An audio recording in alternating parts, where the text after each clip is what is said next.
Where do you feel I'm sure you've discussed this many times before, but like, where is the point of their needing an upgrade on this roster, in your opinion?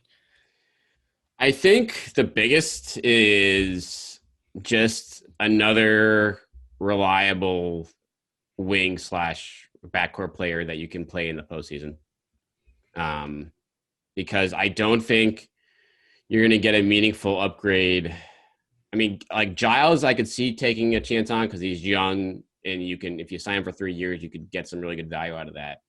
Um, but for me, when you look at what happened last postseason, and it was like, oh, guys got hurt. If we had a full roster, well, guys have gotten hurt every postseason for this team for the last 3 or 4 years. So I think you have to have, you have the opportunity now where if Hayward comes back, you have a strong core in place, but you have to give yourself better backup there than just like Brad Wanamaker, who, to be honest, I thought like overachieved for a lot of that playoffs with his shooting and stuff. But then when push came to shove in that Heat series, he really couldn't, his flaws were exposed. So whether that's just a versatile wing, whether that's, a true point guard that can, shoot and distribute and not be a huge hole, like just someone you can throw in. So when the Heat throw that 2-3 zone at you or whatever else they try to do, or throw double teams at Tatum or whatever else, you don't have to be dependent on, Smart taking threes to like get you out of it. That's fair. That's all very fair. What do you think? Do you think would you rather have just the big and then like, because I'm not sure how much that solves your issues in the postseason, like a mid-level big. Yeah. It's really interesting to me is just like the watching, maybe it was just the finals in that particular matchup. But one of the interesting wrinkles that I thought was on display in the playoffs, in later rounds in particular, was like guys on the floor who were wings or big guards or whatever, who could just get attacked relentlessly on the defensive end by having their man, whoever they were guarding, was going to set a ball screen for Jimmy Butler, or set a ball screen for LeBron, or set a ball screen for Jamal Murray, or whoever it was. And that was kind of like how offenses were really like attacking in spots for like big chunks of the later rounds of the playoffs. And so I think like what I'm trying to say is that whoever you bring in, you really can't have someone who gets just so exposed on that end of the floor.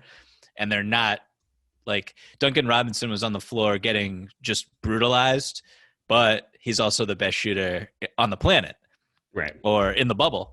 So that's what's keeping his minutes alive.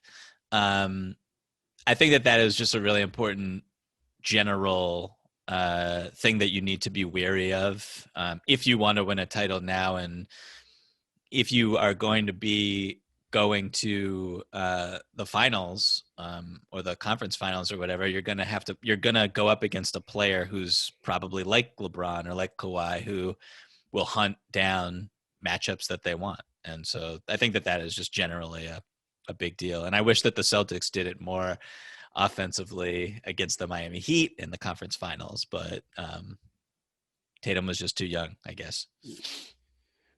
Harsh lessons.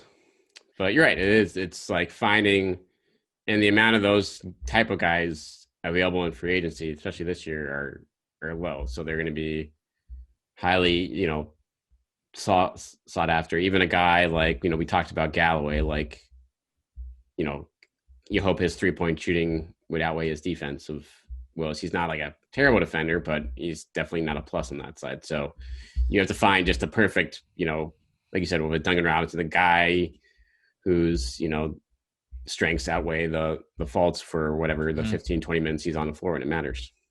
Yeah. Exactly.